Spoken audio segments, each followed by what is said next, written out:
Everyone, welcome to Beyond the Bushel by Latham High Tech Seeds. I am Mallory Prescott, the marketing intern here at Latham, and this is the first episode of Beyond the Bushel. I'm here today with John Latham and Justin Prokash, and we are looking back at this year's growing season, what conditions we saw across the Midwest, how those impacted performance, and which Latham products stood out most in the field. Let's start with looking at the big picture at the growing season and what kind of conditions we saw this year. I think when we look back at our growing season and the challenges, the many challenges that we had, and every territory or every region throughout our entire territory, we all experienced different challenges. Iowa, we had a lot of southern rust move in. Soybeans, we saw some SDS, and some in the northern Iowa, we saw some drowned outs where we just had too much moisture at certain times. In Minnesota, you got into central Minnesota and they were hit with very, very heavy rainfall during certain periods during the growing season. We were, I think, throughout our entire territory, we sat in really cool, wet conditions right after planting. And our soybeans really didn't do much. They just sat there in cold, wet soils and really didn't do much because there wasn't much photosynthesis. It was pretty cloudy during that time, and our soybeans weren't growing very much. And so there was a period there where I think IDC set in more severe because the roots, our soybean roots were just sitting in that salt layer for so long. And then, like I said, in central Minnesota, we had so much water and so much drowned outs. And so as you moved farther north, they had a pretty good year. You got into kind of eastern North Dakota, and they were hit with those tornadoes that did get classified as E5 or EF5. And so we had that derecho come in and those tornadoes and a lot of hail throughout that area. And so every area throughout our entire territory dealt with different challenges that we really had to overcome. And I think we're dealing with some yield challenges in certain areas as well, but we're also hearing some really, really awesome yield results come out of all of the challenges that we did have. So, yeah, I would agree, Justin. It seems like every year we say, well, this will be a year we'll never have again because it's so unusual, something completely out of the norm. Yeah. So this year we definitely had way too much moisture a lot of the year. We were able to plant early in good shape, but then a lot of moisture, a lot of diseases, and then it kind of shut off late and it got dry again. It seems like that's been the pattern the last few years is things have really gotten dry as we get that last month, which helps for dry down. But wish you'd put a little more top end on the beans if we had a little more moisture late in the year. But just a crazy year. And I don't know what to make of the data from this year. I mean, there's a lot of products that did well last year and this year. And I think that's what we really want to look for, because I can guarantee you next year will be a totally different year than what we had this year. We won't have, I hope we have good moisture, but I'm guessing it'll be a little drier than it was this year. And so we're looking at a lot of 2-year data, but yeah, super excited about a lot of the products we've got, both corn and soybeans up and down the line from Iowa, Minnesota, North Dakota, Wisconsin, Nebraska, all of Latham country, into South Dakota as well. So really excited about the products we were able to bring forth this last year. Absolutely. I am really excited with all of the new products that we brought forward and with the results that we're seeing. It's going to be a fun time to really dig into the data and evaluate all the products. And like you said, we're going to have to look at 2-year data just because of all of the different challenges that we had. So, yeah, this has just been my favorite time of year. Where harvest is coming in, and now we're starting to get a lot of data coming in, not only from showcase plots, but from elite trials, research trials, and so now we start the process of looking at for next year. Obviously, we want to get things sold yet We got a lot of things to sell, a lot of great products out there.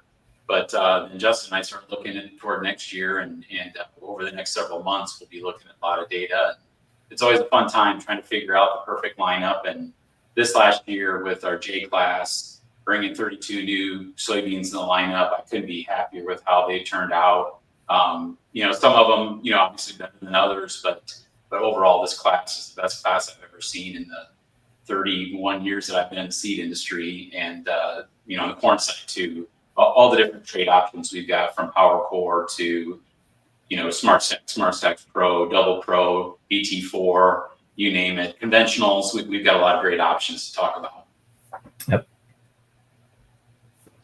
Now let's move on to some current yield results for Latham high-tech seed products. Let's start here in Iowa, where we saw a lot of variation depending on location and timing. When it comes to corn, which hybrids really rose to top this season?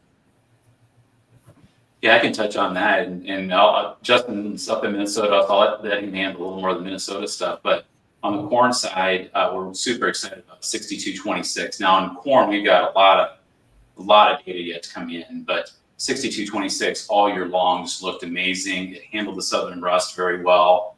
This last year, it was just dominant over, it was the best new product we brought in the lineup. And so far, it looks like it's going to be the biggest launch of a new product we've ever had in the history of Latham. So super excited about that. That's at 112 day. Then we've got the 6009 at 110 days of Smart Stacks. And that really held up well against southern rust this last year. Did extremely well. You can go corn on corn, really good stress tolerance. That did top several plots for us this year. Then moving a little later, the 5626 did extremely well at 106 day. Love that new hybrid, very adaptable. We're seeing that all the way in northern Iowa or in central Iowa if you're looking for a little earlier product, all the way into Minnesota, doing extremely well. On the earlier side, our 5226 is a second year out, but it's having a great year, winning a lot of plots at 102 day Power Core. We've still got our 5377, which is a standby that's always doing well at 103 day. But those are some of the highlights I've seen in Iowa so far on the corn side. It's been a lot of fun and more results to come. Yeah. Switching over to soybeans, what kind of results or trends are we seeing from Iowa growers there?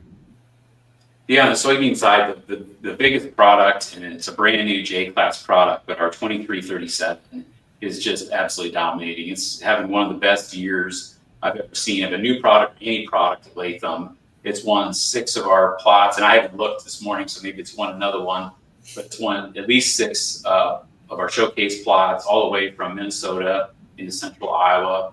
Got a 2.3 maturity. It's just fits a lot of bills. It kept its health late in the year on some of that syndrome. So that's the highlight of the whole program. Now we've got a lot of other great products. The 2541 has done extremely well. That's a brand new J-class Peking variety that's done extremely well. The 2541. On the later side, we had yield over Nebraska. 3123 yielded 122 bushel in a plot over there in Douglas, Nebraska.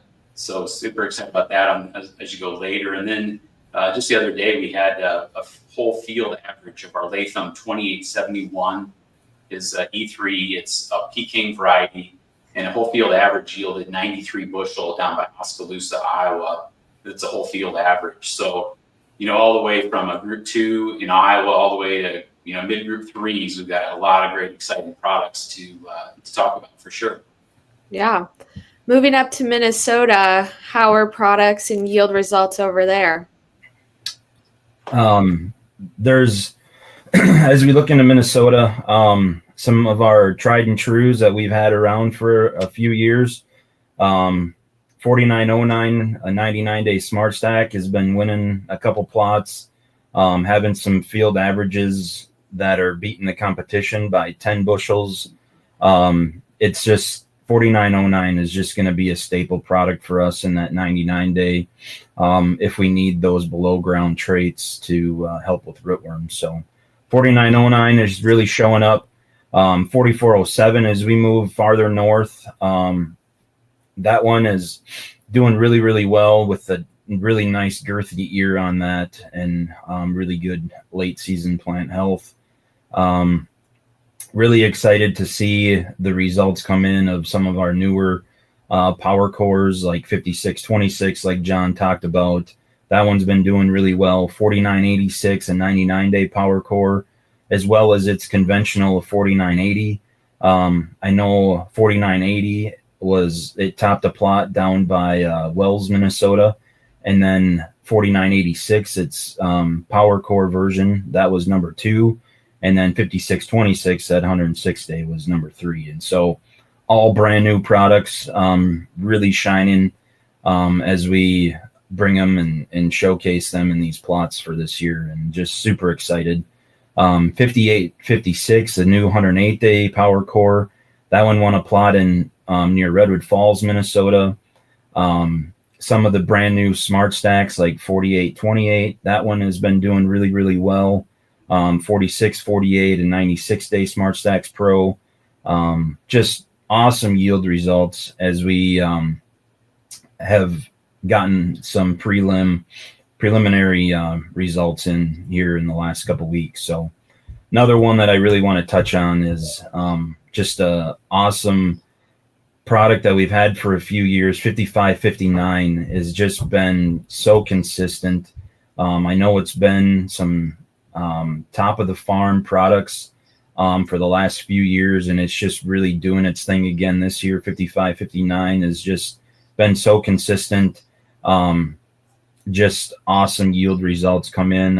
I've seen some whole field averages of like 248 coming in at like 17%. And so just awesome. As we move it farther north, it's going to dry down really, really nice, and just having an awesome year with 5559 as well. So yeah, 5559 it's a smart stacks that for those guys in Minnesota looking to move something, like mid or 105 or so, that just works so well moving to Minnesota.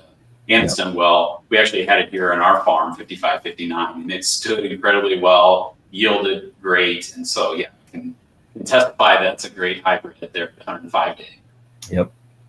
Yep. As we look further into central Minnesota and North Dakota, how are things shaping up for corn and soybeans in that region? As we move north, I really like the lineup that we have for this next year as we bring in a couple new products like 4116. That one's been looking really, really good. 4326.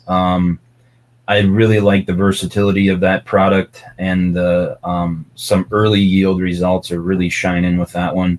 I think as we put that one in a package with 4407, it's just going to make an awesome group to put those two together to handle a lot of different soil types, and just super excited for next year and the packages that we can put together as we move farther north in that 90 to 95 day range.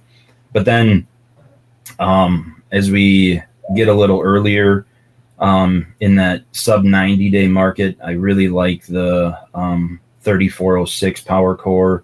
I think 3695 is going to have another banger year like it always has in that 86 day.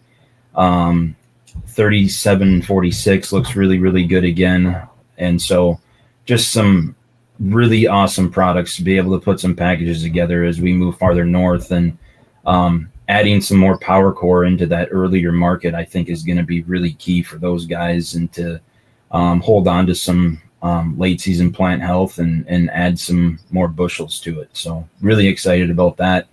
On the soybeans, I think we get into that under that 1.0 maturity range, and the IDC options that we added for this J class is second to none in the entire industry. So many awesome products that have just awesome IDC to be able to handle those really high pH and high salt situations. Especially we get into that Red River Valley and some of those really sour soils. And so 0911 is a new Peking 09 that we added, and it just has tremendous top end yield. It was the first bean out of the ground when we were looking at emergence. And then it just all season long, that thing has looked awesome with having that Peking and being an 09, just an awesome defensive package behind it. One of the best IDC scores in our entire lineup. And then coming in with some yield results that have just been outstanding. So I'm super excited about 0911s. 0524s. We're in a plot with some 1-2s, and it actually won a plot right outside of just west of Wapaton. So 0524s, I think, are going to have some really nice top end yield. They're going to have some good IDC behind them as well, and just a really nice 05 to add into the mix with some good defense and good top end yield. So. And I mean, I love our middle group 2 lineup right now. We've got some proven products on the soybean side, corn as well, but on the soybean side, we've got, our 1558 on the soybean side has been a dominant product, and it's winning a couple of different plots this year again. Now we've got the earlier version of that, the 1358, which is doing extremely well. So that's great. 1219 is an E3 that's done extremely well. It's just won a plot. And then the new 1626 just looks fantastic in that maturity as well. It's a high yielder and great fluorosis bean as well. So a lot of great things there. Yeah. Now shifting over to Nebraska, how have corn and soybean results been there?